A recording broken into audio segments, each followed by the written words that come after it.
Rabbid Grannies. You really don't get a better title than that. What we have here is a film made in Belgium, dubbed in English, which makes for some pretty interesting lines. My children, isn't it exciting?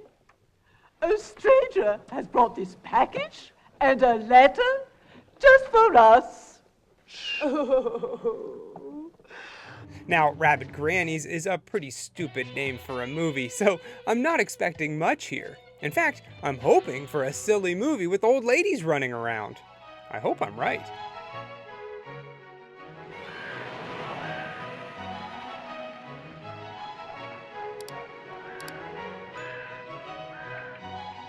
First off, we have to meet the family, all of whom are related to the Grannies. Except they're not their grandmothers at all, but their aunts. Okay, -1 point for an incorrect title. Not to list everyone, but there's Father Percival, Fred and his new wife Jessica, John, Helen and their kids, Harvey, who's a guns dealer, Bertha, Roger, Erica, and Rachel. It's a pretty big family, and they're all gathering for their aunt's birthday party. But that's not why they're here. They all want one thing: money. Guess who has it? The aunts. Like a ton of it, apparently, because they live in this giant mansion. Everyone arrives, and immediately we can see that no one in this family likes each other. They're all greedy and insufferable. It really makes you root for the Rabbid Grannies, I'm sure we'll see soon enough. At dinner, they all bicker back and forth, and honestly, it's pretty slow. Come on, let's see some grannies. I do wonder how it happens. Does a rabid raccoon bust through the window and attack them? Maybe a bat flies in and sucks their blood. Well, no, it's neither. This old lady shows up at the gate and gives them a birthday present. First, they read the letter and learn that this is a gift from Christopher, the black sheep of the family. He's the head of a satanic cult, and he spent some time in jail. Elizabeth, how he's changed. Changed? They open his gift to find nothing but an old wooden box. Huh, kind of anticlimactic. Until you see it start to smoke, getting into their drinks. And once they take a swig, it's all over. They're possessed by the demons hidden inside the box. Wait a minute. So they're not grannies, they're aunts, and they're not even rabid, but possessed? Who named this movie? Well, who cares? This is what we came here for, and I am not disappointed.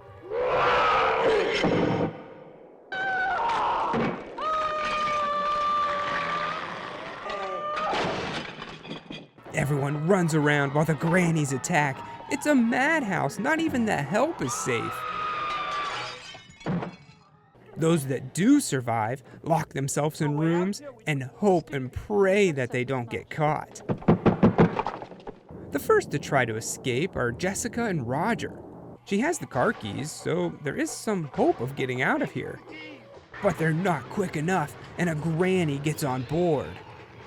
She kills Roger, but at least has the compassion to let Jessica go, as long as she sings her happy birthday.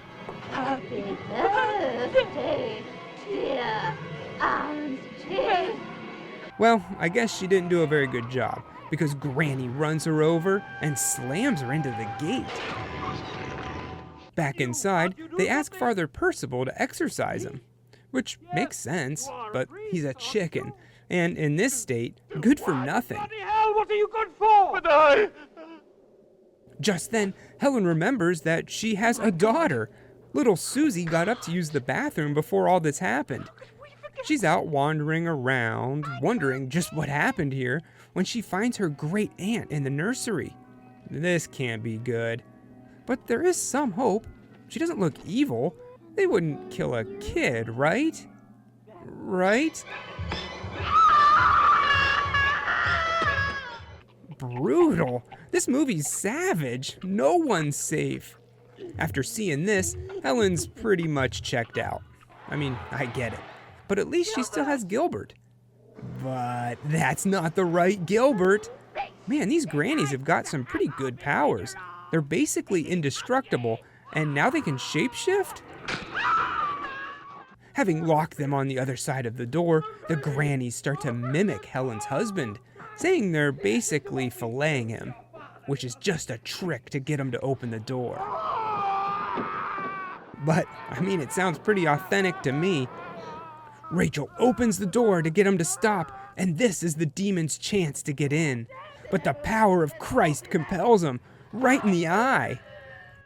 Now over to Fred, Harvey, and Bertha, and they get a knock at the door.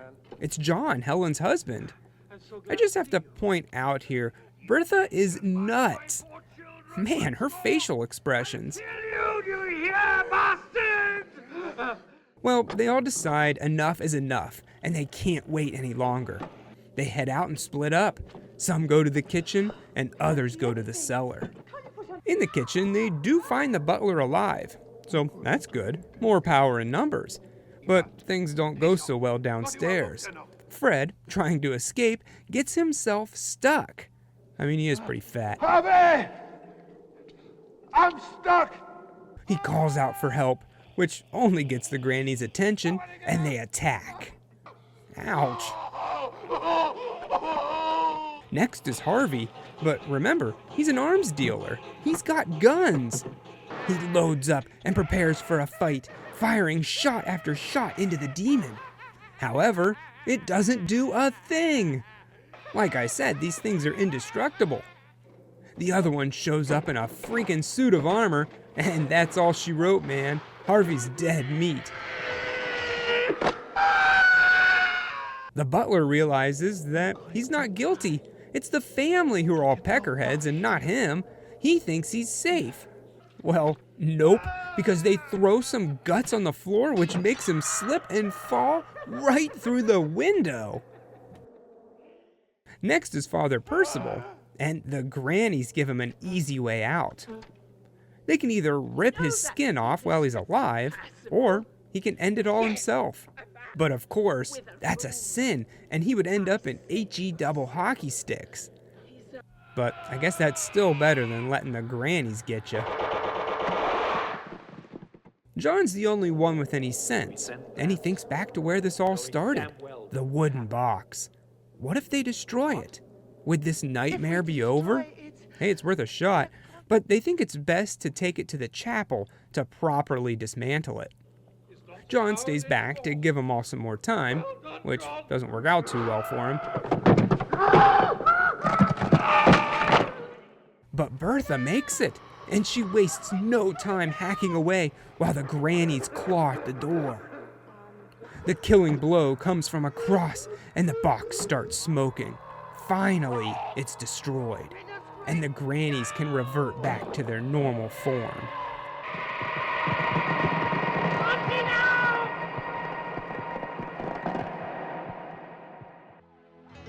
The police show up, the ladies are confused on what happened, Helen is too traumatized to speak, and bodies are hauled out. Sometime later, we see Bertha in a taxi, but she seems different, possessed. And that was Rabbid Grannies. I'm pretty disappointed they weren't actually rabid or grannies, but okay. I'm not gonna lie, the title alone got me to watch this movie.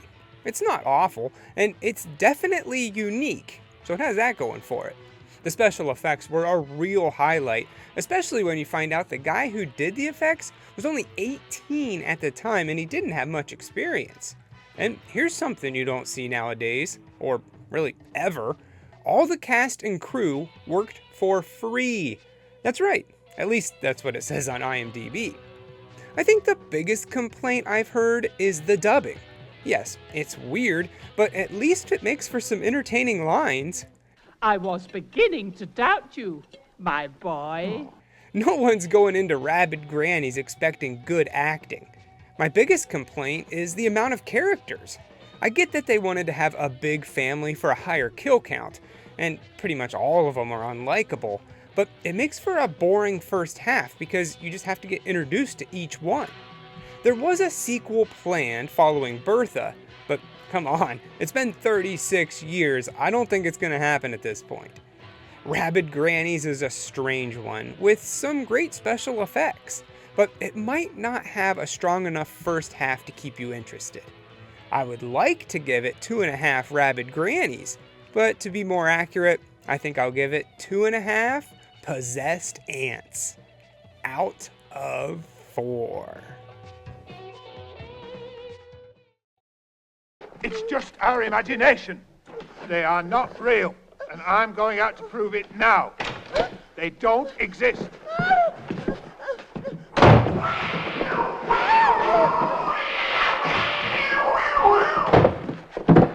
They exist.